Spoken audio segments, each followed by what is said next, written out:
తెలుగుదేశం జిల్లా పార్టీ అధ్యక్షులు దాదాపు ఖరారైనట్టుగా తెలుస్తోంది. అధికారికంగా ప్రకటించనుంది టీడీపీ అధిష్టానం. దీనికి సంబంధించి యూటీవీ ఎక్స్క్లూజివ్గా ఆ లిస్టును విడుదల చేస్తోంది. తిరుపతి నుంచి పనబాక లక్ష్మి, చిత్తూరు నుంచి షణ్ముగం, రాజంపేట నుంచి సుగవాసి ప్రసాద్, ఒంగోలు నుంచి ఉగ్ర నరసింహారెడ్డి, అనంతపురం జిల్లాకు సంబంధించి కాలువ శ్రీనివాసులు, హిందూపురం నుంచి ఎంఎస్ రాజు, నంద్యాల నుంచి సుబ్బారెడ్డి, విజయనగరం నుంచి కిమిడి నాగార్జున, గుంటూరు నుంచి పిల్లి మాణిక్యరావు, అలాగే ఏలూరు నుంచి బడేటి చంటి, నర్సారావుపేట నుంచి కొమ్మాలపాటి శ్రీధర్, కాకినాడ నుంచి జ్యోతుల నవీన్, బాపట్ల నుంచి సలగల రాజశేఖర్, అలాగే కడప నుంచి రెడ్డప్పగారి శ్రీనివాసరెడ్డి ఉన్నట్లుగా కూడా తెలుస్తోంది. దీనికి సంబంధించి అధిష్టానం ఇప్పటికే ఖరారు చేసినట్లుగా తెలుస్తోంది. దీనిపై మరిన్ని అప్డేట్స్ మా కరెస్పాండెంట్ కిరణ్ అందిస్తారు. కిరణ్, జిల్లాలకు సంబంధించి పార్టీ అధ్యక్షులని డిసైడ్ చేసినట్టుగా తెలుస్తోంది. లిస్టుకు సంబంధించి కూడా చాలామంది చెప్తూ ఉన్నారు. అసంతృప్తులు కావచ్చు, లేకపోతే ఇతరతర వారందరినీ కూడా ఒక లిస్ట్ రెడీ చేసి వారిని అధ్యక్షులుగా ప్రకటించబోతున్నారు అనేటువంటి దానికి సంబంధించి కావచ్చు, లేకపోతే పార్టీ స్ట్రెంగ్తెన్ చేయడానికి ఈ లిస్టు విడుదల చేస్తున్నారు అనేటువంటి మాట కూడా చెప్తున్నారు. ఎలా చూడాలంటారు దీనికి సంబంధించి? మురళి, టీడీపీ అధిష్టానం మరికొద్ది సేపట్లో జిల్లా అధ్యక్షులను అధికారికంగా ప్రకటిస్తుందని మనకు సమాచారం అందిస్తుంది. ఏదైతే చిత్తూరు జిల్లాకు పనబాక లక్ష్మి, ఈమె మాజీ ఎంపీ, తిరుపతి మాజీ ఎంపీ పనబాక లక్ష్మి గతంలో కేంద్ర మంత్రిగా పనిచేశారు. కాంగ్రెస్ ప్రభుత్వం, యూపీఏ ప్రభుత్వం అధికారంలో ఉన్నప్పుడు మంత్రిగా పనిచేశారు. 2014 రాష్ట్ర విభజన తర్వాత ఆమె టీడీపీలో చేరారు. టీడీపీలో క్రియాశీలకంగా పనిచేస్తున్నారు. ప్రస్తుతానికి ఆమె మొన్న ఏదైతే గత ఎన్నికల్లో కూడా ఆమె టీడీపీ నుంచి పోటీ చేయడం జరిగింది, ఓడిపోవడం జరిగింది. అయితే ఇక్కడ ప్రధానంగా పనబాక లక్ష్మి లాంటి నేతకు, ఏదైతే సీనియర్ నేత, రాజకీయాల్లో సుదీర్ఘకాలం ఉన్న నేతకు, ఏదైతే మహిళా నేతకు, అందులో ఎస్సీ సామాజిక వర్గానికి సంబంధించిన నేతకు కూడా అవకాశం ఇవ్వడం జరిగింది. ఈ ఏదైతే కడప జిల్లాకు సంబంధించి రెడ్డప్పగారెడ్డి శ్రీనివాసరెడ్డికి మళ్ళీ అవకాశం ఇచ్చారు. ఈయన ప్రతిపక్షంలో ఉన్నప్పుడు కూడా ఆయన జిల్లా అధ్యక్షుడిగా ఉన్నారు. ఆయన భార్య ఏదైతే మాధవిరెడ్డి కడప సిట్టింగ్ ఎమ్మెల్యేగా ఉన్నారు. అన్నమయ్య జిల్లాకు సుగవాసి ప్రసాద్, ఏదైతే టీడీపీలో పాలకొండరాయుడు కుమారుడికి మొట్టమొదటిసారి జిల్లా బాధ్యతలు అప్పచెప్పారు. ఏదైతే సుగవాసి బాలసుబ్రహ్మణ్యం టీడీపీని వీడి వైసీపీలో చేరారు. రాజంపేట అసెంబ్లీ నుంచి పోటీ చేసిన సుగవాసి బాలసుబ్రహ్మణ్యం 2024 ఎన్నికల్లో అతి స్వల్ప మెజార్టీతో ఓడిపోయారు. ఓడిపోయిన తర్వాత టీడీపీ అధిష్టానం పట్టించుకోకపోవడం, జిల్లా ఏదైతే రాజంపేటలో మరో నాయకత్వాన్ని ప్రోత్సహించడం లాంటి అంశాలతో ఆయన అసంతృప్తికి గురయ్యారు. అసంతృప్తికి గురై ఆయన వైసీపీ అధినేత జగన్మోహన్ రెడ్డి సమక్షంలో వైసీపీలో చేరడం జరిగింది. ఇప్పుడు సుగవాసి కుటుంబానికి, ఏదైతే సుగవాసి పాల్కొండరాయుడు చనిపోయారు, ఆయన చనిపోయిన సందర్భంలో కూడా ఏదైతే టీడీపీ నుంచి కీలక నేతలు కూడా ఎవరు ఆయన అంత్యక్రియలకు కూడా హాజరు కాని పరిస్థితి ఉంది. ఇలాంటి నేపథ్యంలో ఆ కుటుంబం పూర్తిగా ఏదైతే డివైడ్ అయిన పరిస్థితి ఉంది. ఒకరు వైసీపీలోను, మరొకరు టీడీపీలోను కొనసాగుతున్నారు. వారికి జిల్లా అధ్యక్ష పదవి ఇవ్వడం జరిగింది. చిత్తూరు జిల్లాకు షణ్ముగం అధ్యక్షుడిగా ఉన్నారు.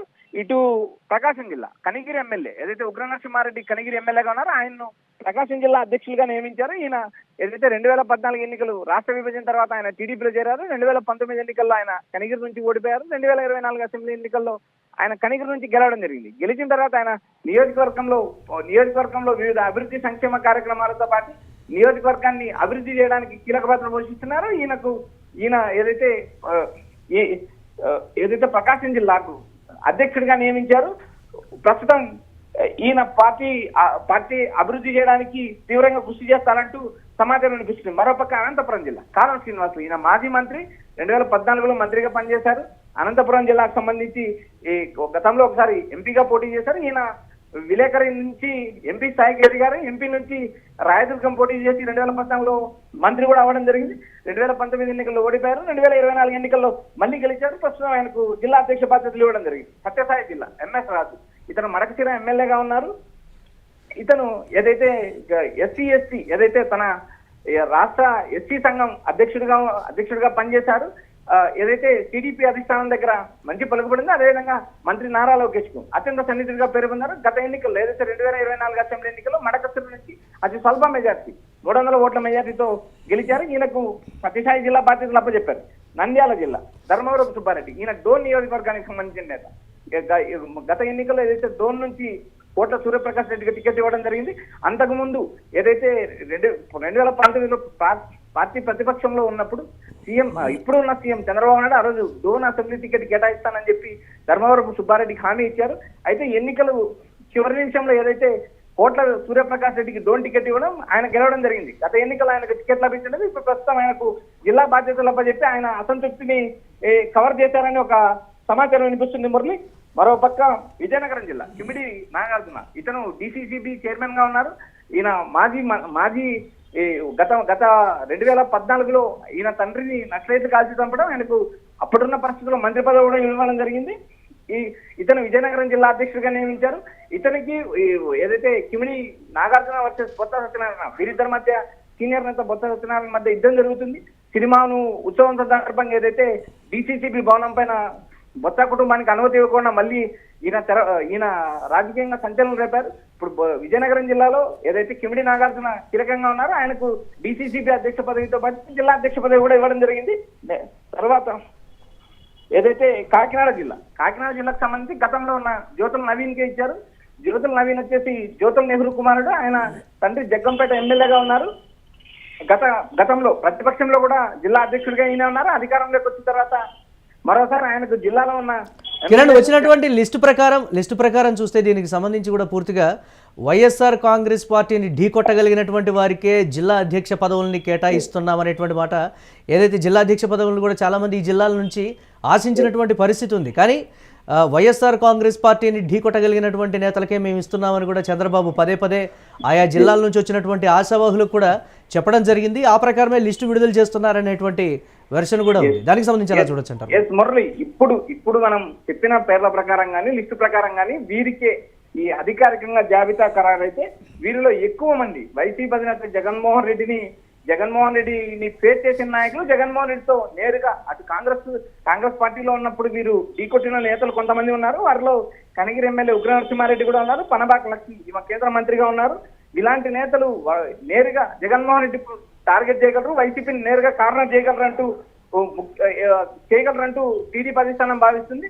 కాలువ శ్రీనివాసులు గతంలో మంత్రిగా చేశారు. అతను నేరుగా వైసీపీ అధినేత జగన్మోహన్ రెడ్డి పైన విమర్శల వర్షం కురిపించగల సామర్థ్యం గల నేతలకే ఈ జాబితాలో అవకాశం ఉంది. వీరిలో మనం గమనించినప్పుడు ఏదైతే పనబాక లక్ష్మి కావచ్చు, సుగవాసి ప్రసాద్, ఉగ్ర నరసింహారెడ్డి, కాలువ శ్రీనివాసులు, ఎంఎస్ రాజు, ధర్మవరం సుబ్బారెడ్డి, కిమిడి నాగార్జున, బడేటి చంటి, జ్యోతుల నవీన్, సలగల రాజశేఖర్, వీరందరూ కూడా నేరుగా వైసీపీ అధినేత జగన్మోహన్ రెడ్డి పైన ఇటు పార్టీని కార్నర్ చేయగలరు, నేరుగా ఢీకొట్టగలరు. ఇలాంటి నేతలకు టీడీపీ అధినేత చంద్రబాబు నాయుడు జిల్లా అధ్యక్షులుగా అవకాశం ఇచ్చారని రాజకీయ వర్గాల్లో ప్రచారం జరుగుతుంది. Murali, right, thanks for updates Kiran. ఇంకా టీడీపీ జిల్లాలకు సంబంధించి అయితే అధ్యక్షుల్ని ప్రకటిస్తున్నటువంటి పరిస్థితి ఉంది. ఆశావాహులు కావచ్చు, అసంతృప్తులు కావచ్చు, లేకపోతే ప్రస్తుతం ఉన్నటువంటి పరిస్థితుల్లో జిల్లాలో ఉన్నటువంటి నేతలతో సమన్వయం చేసుకునేటువంటి వారు కావచ్చు, లేకపోతే వైఎస్ఆర్ కాంగ్రెస్ పార్టీని ఢీకొట్టగలిగినటువంటి నేతలు కావచ్చు, ఆ పార్టీ వ్యూహాలకి అనుగుణంగా దీనికి సంబంధించి ఎత్తులకు పై ఎత్తులు వేస్తూ కూడా జిల్లాలో తెలుగుదేశం పార్టీని పటిష్టం చేసేటువంటి దిశగానే అధ్యక్షులు మేము ప్రకటించబోతున్నాం అనేటువంటి మాట అయితే చెప్తున్నటువంటి పరిస్థితి ఉంది. మరి కాసేపట్లో అధికారికంగా అయితే ఇప్పుడు యూటీవీ స్క్రీన్ మీద మీరు ఏదైతే చూస్తున్నారో ఆ లిస్టునే టీడీపీ అధికారికంగా ప్రకటించబోతోంది. తిరుపతి నుంచి పనబాక లక్ష్మి, చిత్తూరు షణ్ముగం, రాజంపేట నుంచి సుగవాసి ప్రసాద్, ఒంగోలు ఉగ్ర నరసింహారెడ్డి, అనంతపురం కాల్వ శ్రీనివాసులు, హిందూపురం నుంచి ఎంఎస్ రాజు, నంద్యాల నుంచి సుబ్బారెడ్డి, విజయనగరానికి సంబంధించి కిమిడి నాగార్జున, గుంటూరు పిల్లి మాణిక్యరావు, అలాగే ఏలూరు బడేటి చంటి, నరసరావుపేట నుంచి కొమ్మాలపాటి శ్రీధర్, కాకినాడ నుంచి జ్యోతుల నవీన్, బాపట్ల సలగల రాజశేఖర్, కడప నుంచి రెడ్డప్పగారి శ్రీనివాసరెడ్డిని ప్రకటించబోతున్నారని తెలుస్తోంది.